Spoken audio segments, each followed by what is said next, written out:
Hello, my name is Gary Mansfield, and this is the Ministry of Arts podcast, where each week I'll be speaking to a different artist. Now let's begin by bagging these bongos.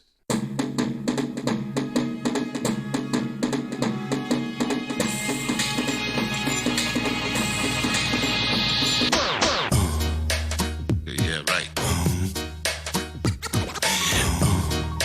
Crazy. Hello, and welcome to episode 220. Crazy. The intro music still makes me smile every time. But anyway, as I say, welcome. I don't know if you're able to tell, but I've got a bit of a cough and a cold, so I won't be here too long with this intro. Well, today you've got a bit of a double treat because I'm speaking to two artists. Both are London artists, although they hail from separate parts of Africa, be it Zimbabwe and Uganda. Their heritage and culture within are prominent within both of their practices. They have been friends for some time, although they have only very recently collaborated, and it is that collaboration that we're going to be speaking about today. It's a piece of street art that's 20 metres long, and it's been commissioned by the Kensington and Chelsea Art Week and Art Trail, which kicks off within 10 days of release of this podcast. The Art Trail opens up on the 16th of June and runs till the end of August, and the Kensington and Chelsea Art Week opens on the 22nd of June and runs till the 2nd of July. And we're lucky enough on the Ministry of Arts to be able to speak with many of those artists in the forthcoming weeks. And just before we start, I should thank our Patreon supporters, without whom we would not be able to produce this podcast. And there'll be a little message on how to become a Patreon supporter at the end of this podcast. And if that isn't possible, on the Ministry of Arts Instagram profile, there's a Linktree drop-down box where you can go and support us with a one-off payment where you can buy us a coffee.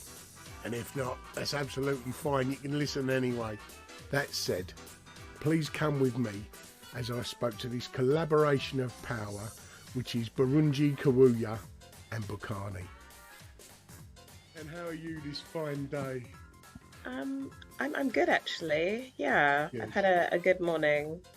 Well, I do have several questions I ask each artist, and because I'm speaking to two artists today, that does make it a little bit complex, but I've done it several times, so I know it's going to be fine. And Birungi, if I could start with you, the first question is, how would you explain what you do to someone that wouldn't know your work? My work is all about helping myself to be well, and I'm trying to practice and build my practices around what self-care looks like so that I can better be in the world, which is quite a toxic and destructive place. But as I keep developing my practice around understanding what it is that I need to be well, I am continually being brought into community and collaboration and partnerships that help me to practice that in real life. So it's no longer about self-care as kind of like navel gazing, which my anxiety-ridden brain can often tell me that. It's about how we support each other to be well. Yeah. So that's why I make my work. And I haven't described any of my work to you, but that's fine because that's why I do it. Well, the mental and physical well-being of community, it does feel like it's a bit more under strain in the last couple of years than it has been. We've always had ongoing problems and challenges and slightly uphill struggles in all different parts of the community. But it just feels at the moment, post-COVID, that there's just been so many more pressures put on pretty much everyone at every level of society. I think that has been what has helped to expose what are systemic injustices, because queer people, disabled people, people who are experiencing homelessness, they've always told us of all of these problems, but until it affected the middle class. It didn't Exactly. get the attention. And I am I'm a Black working class African woman, and those are my kind of marginalized identities. I wish I didn't have to think of myself that way. Um, and my mental health has contributed to me understanding my status as a disabled woman. And for some reason, we've been completely ignoring the disabled community who've said that we can work from home and we want to contribute. But now everybody is understanding this, but there's been a real tide to trying to roll back the progress that has been made in the past couple of years whilst we've all been suffering and so many changes have been pledged to happen. It seems to be rolling back, and this is why we have to continue having these conversations. Agree. Bokani, may I bring you in and ask you the same question? How would you explain what you do to someone that may not know your work? I think that's a really beautiful description by Birungi, and a lot in that shows. Yeah, and I think really goes to show why it was so easy to work together, because there's such a shared understanding. I would describe my work as mostly interrogating these sort of patterns of how we're all interconnected, and how my life might touch on another person's life, and impact somebody else's life, where those patterns are not necessarily obvious and those connections are not necessarily obvious. And I mostly do that through these abstract paintings, which are heavily patterned, and I'm taking paint from one part of a canvas to another, as a sort of language for that interconnectivity, because as a whole, it makes sense. But also there's sort of beauty in each little corner. And lately I've been working on these stained glass paintings where, you know, they reflect the light back into the room at really specific times of day. You can see yourself in the work, and so they become sort of portraits by stealth, but also help us to think about, you know, references like stained glass windows in churches. And, you know, we start to think about what images have been kind of canonized and sort of made holy, and, you know, what happens when you see yourself in that gaze, and how do we start to see each other in that gaze, you know, when the whole room is reflected and you see yourself in this image with whoever else is viewing this work with you. So I'm really trying to think about, you know, artwork that brings you in, sort of tantalizes you with a bit of beauty, but really makes you think about your role in a wider pattern of community, and allows for that space to sort of reflect on some of these themes and issues that Birungi's already spoken about. These are really kind of core to my interest as well. Yeah. Well, you're saying about stained glass windows there, or stained glass itself. It's always been quite humbling to see colour and light manipulated. It can be sort of all-encompassing and really change a mood. You know, I always say that actually the stained glass painting, the object that you see isn't the painting, it's that shadow, that reflected light, that colored light, that only appears only when the sun is out, unless, you know, the work is particularly lit in a way that allows for that to be a permanent installation. But I quite like that you have to be in the moment, and to catch it just at the right hour, and it's sort of this unexpected joy, and sort of brings you into the moment in a different way. It intervenes on the architecture in a really interesting way for me. So yeah, no, I love the idea of that as an outdoor, you know, from another outdoor mural. I'm now like, where can we do that? It's a great idea. And Bokani, as far as art itself and the journey of art, how did your journey begin? Was there any art in the home growing up, or any creativity in the home?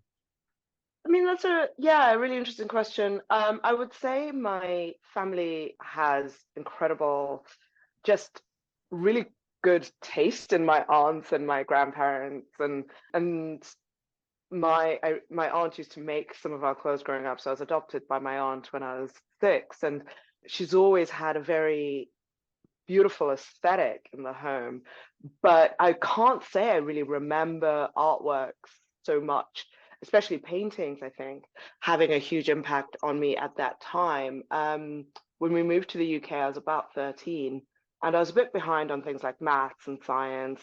And so my school encouraged me to, rather than doing art, music, and Spanish, to swap them out for chemistry, extra physics, and extra math.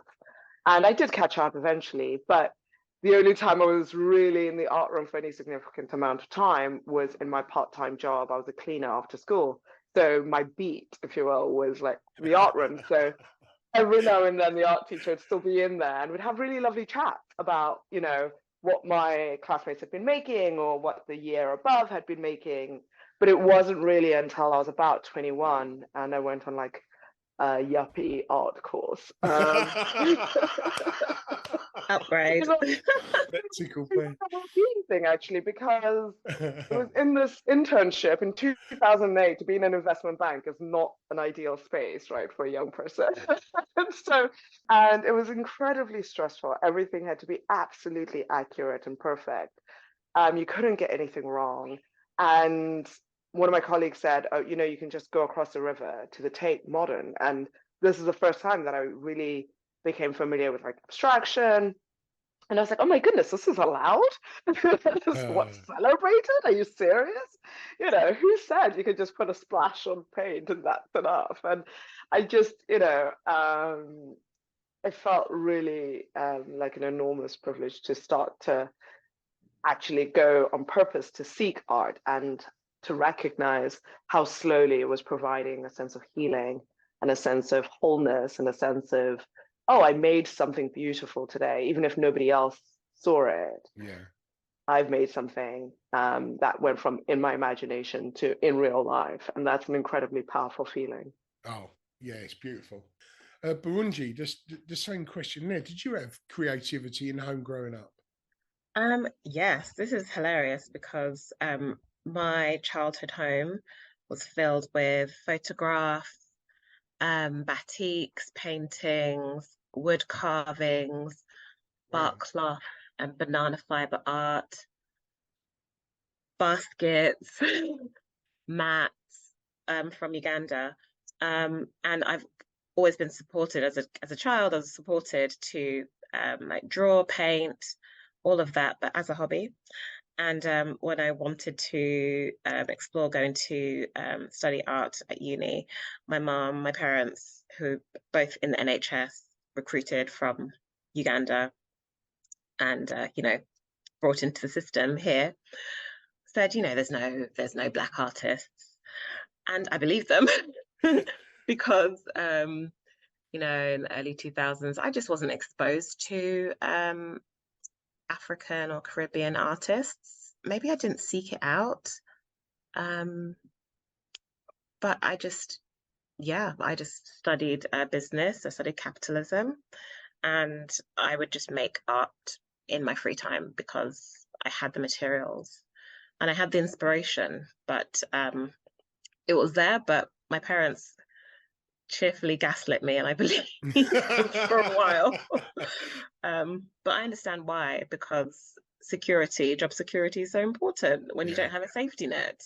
And you've traveled from Uganda as a 20-year-old, with all the hopes and dreams of my grandparents and their other children, my aunts and uncles. Their hopes were on my parents to succeed. So art just felt frivolous and not secure, not safe. So I get it, but it is such a gaslighting when I realize how much art I grew up with, and in contrast to Bokani. Yeah, anyway, here we are. You said you was making art in your spare time. Was it art that was coming from you, or was you creating art from what you saw around you?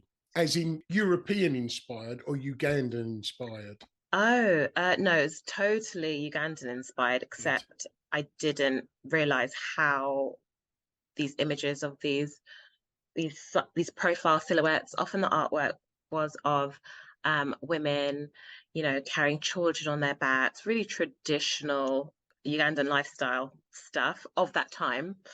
And I would make artwork of Black women in with black skin using chitengi African print fabrics.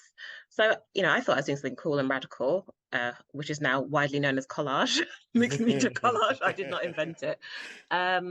But I didn't realize it was really directly from the home, which is why, I'm really glad my parents brought their culture and imprinted it into our home in Bromley, because that fed me and allowed my inspiration to travel. But yeah, my work has kind of morphed from the politics of just being seen and being identified as an African woman in artwork to what our lives are, whether it's in joy, whether it's in motherhood, whether it's in dance, or to what I've been exploring more recently, which is health and well-being, and how if we don't understand ourselves, if we're not giving ourselves the time to understand what we need to thrive, we're just going to keep recreating this and perpetuating the systems that are very toxic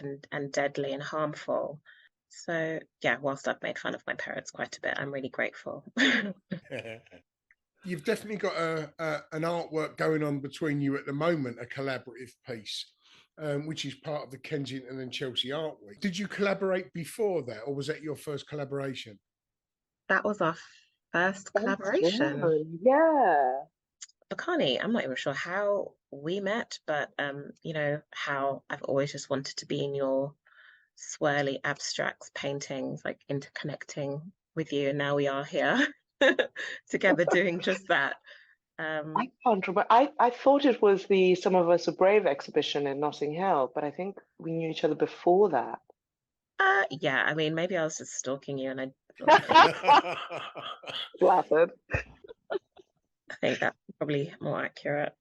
Yeah. I feel like we've kind of gotten to know each other and Mm. built a friendship and gone Yeah. to shows and things together. So we were already in conversation about art, about the meaning of creating work, given our very similar backgrounds and what that means at this moment in this time. So I think when Walale Tajuddin suggested us working together, I was like, wow, this works. Like, absolutely, because I think a collaboration really requires that sort of mutual respect and kind of trust. And so because we already had a friendship, it felt, at least to me, like we were already starting a few steps ahead. And I'd always been really keen to find a way at some point. I sometimes joke about manifesting and things, but it's really true. Like, we just talked about it. Like, if something comes up, I'd be really, really excited to do this. So yeah, I think it was going to happen eventually. I mean, I had seen the work, but I'd only been described your collaborative work. In my mind's eye, I could sort of figure out what it might be. And then when I saw it, man, it's an explosion of colour, isn't it? Yeah. Yeah. I mean, what I really liked about the process was that neither of us were really holding back. Birungi's celebration of the female figure, especially Black womanhood, and the inclusivity of that vision, and her kind of saying, bring all your colors. So given it's such a large space, to really take up that space in a way that invites people, hopefully, to get a bit closer, to feel like, oh, I could be in here. I'm welcome. That was a big part of what I hope for this project. And yes, and London can be grey and grisly. And something that can lift the mood is definitely something that we want to do. Also, we had a community workshop. Birungi and I each led a workshop with women who live locally, and that also helped to inform some of the choices that we made. I live in East London, so I was really aware that I'm not going to be seeing this every day, but I do know when I walk around locally how much local street art and billboards and things do have an impact on my day, sometimes very consciously and sometimes just in the background. And recently somebody posted on Instagram what a great start to my day seeing this mural was. And I just thought, this is why we do it. This is why we do Exactly. it. Brilliant. Yeah. And you mentioned there about the size and its location. Could you just tell us the size of it and where it can be found? Sure, it's on Freston Road. So I think the nearest tube is probably Shepherd's Bush you can walk from, or Lancaster. Oh, is it Lancaster? Latimer. Latimer, thank you. Latimer tube. And it's 20 meters across, and we've got about 19 panels, all about 1 and a bit meters tall. So it's it's a challenge. And I Yeah, remember as when we first paintings go, that's not a bad size painting at all, is it? and you kind of go from designing something maybe on a laptop or sketching in a notebook to then seeing it at Yeah. that scale. And I think, as artists, you have to give yourself room to, maybe not succeed with everything, but it's, when we first saw the space, I was like, no pressure. No pressure, but you have to take the risk. And I'm really glad Rolando, who's a curator we worked with, did really push us. And I do think it's helpful to have people with whom you can work through things and be really happy with the result. Well, just for those listening, because there's obviously no visual on this podcast, if I could just separate the collaboration just for a moment. Bokani, would you be able to describe your input, and then Birungi, I'll ask you to describe what you laid over the top of Bokani's work? Yeah, sure. So the background for the work is a painting. So it's actually from a painting called The Landscapes of Our Four Mothers. And part of what I was doing there was creating sort of imaginary, still in abstraction, swells and landscapes that might help us to think about a different past and maybe reimagine very full of life landscapes. The word that comes to mind is also verdant, like, there's these really rich greens but also the reds and oranges that you might see in tropical fruits and flowers. And so I was really thinking about a lush and vividly beautiful landscape. And so when we chose that as a painting, I was just like, great. We'd worked with other different types of tones, and I've got other paintings that we thought about, but this seemed to really work best. And then its history coming into the theme of the work, which was about being at rest. And so in previous billboards, I have used text and graphics and overlaid with images of women. So it really felt great to bring that into this as well. I mean, the colour and the shape of the work itself is just like a sort of flash of carnival itself, isn't it? Yeah. And, I think before I'd been very, I'm from Zimbabwe, and I had been to Carnival a few times. And I remember originally when we were thinking of the work going up, it was going to be just before Carnival. And I remember thinking, I don't feel like I know enough about Carnival, because I didn't grow up in a Caribbean background, and I didn't, I'm mostly in a Black African neighborhood. And then when we moved to the UK, in Buckinghamshire, where one of my best friends at school, her mom was from Grenada, but we didn't really talk very much about that history. So I really loved that what made sense to me also deeply connected with people locally, and some of the resonances, which is our joint histories, could start to come in together.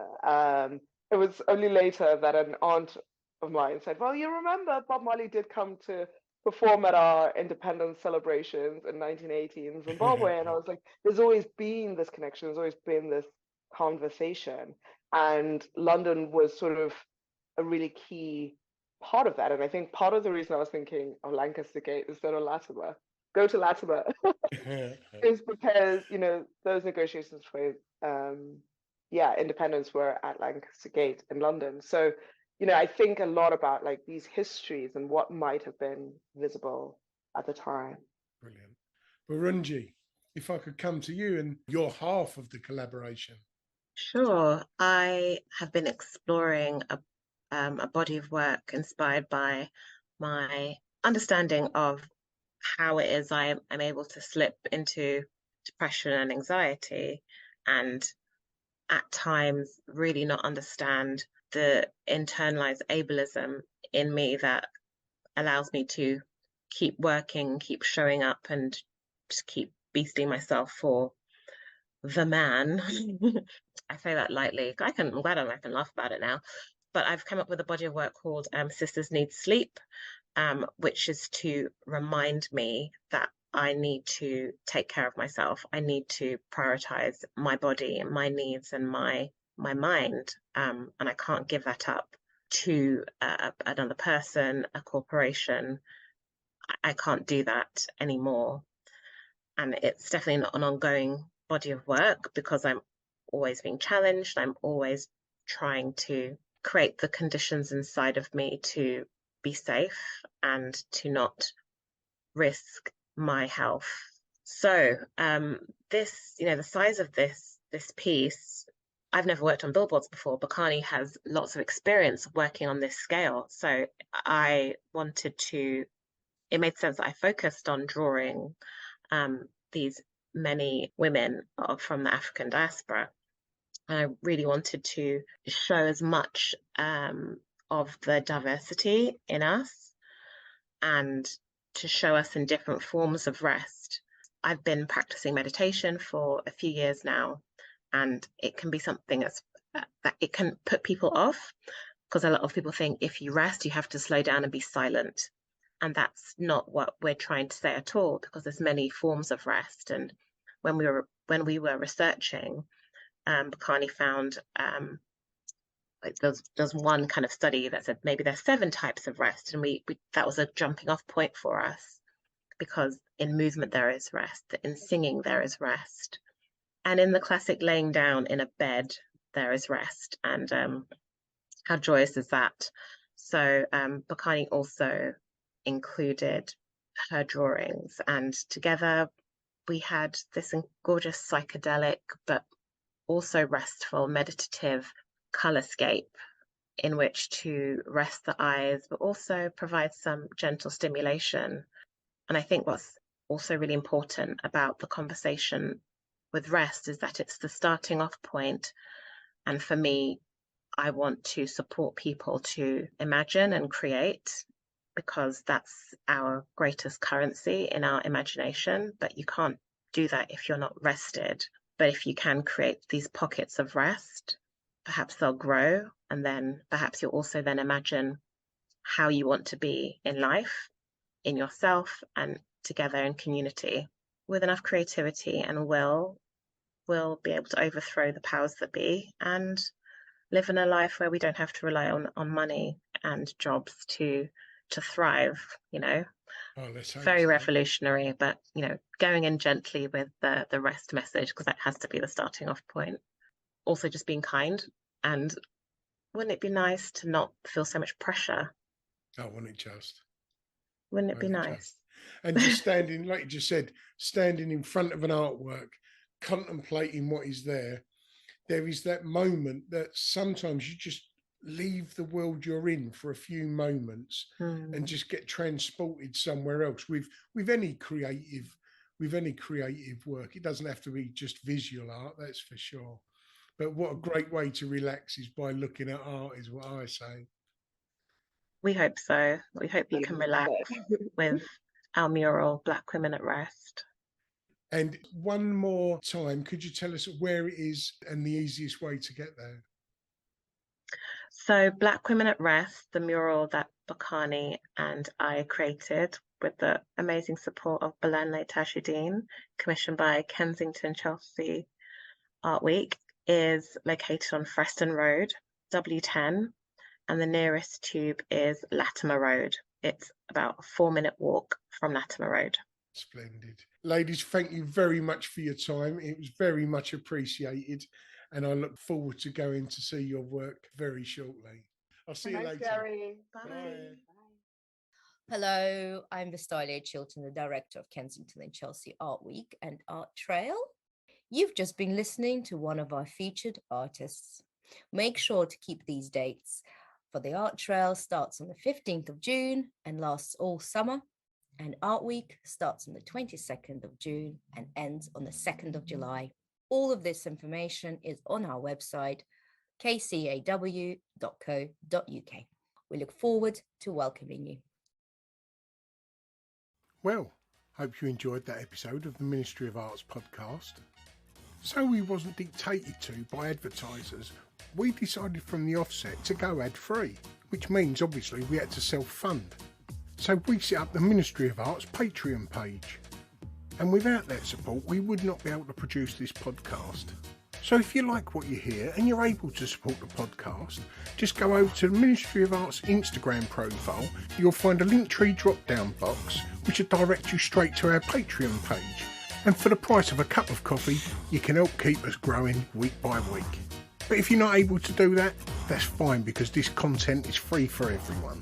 But leaving a review on whichever platform you listen to your podcast, that really does help us get noticed and anyone else looking for an art podcast. Or even giving us a positive shout out on your social media. Everything is appreciated. But either way, thanks for listening, and until next week, ta-da.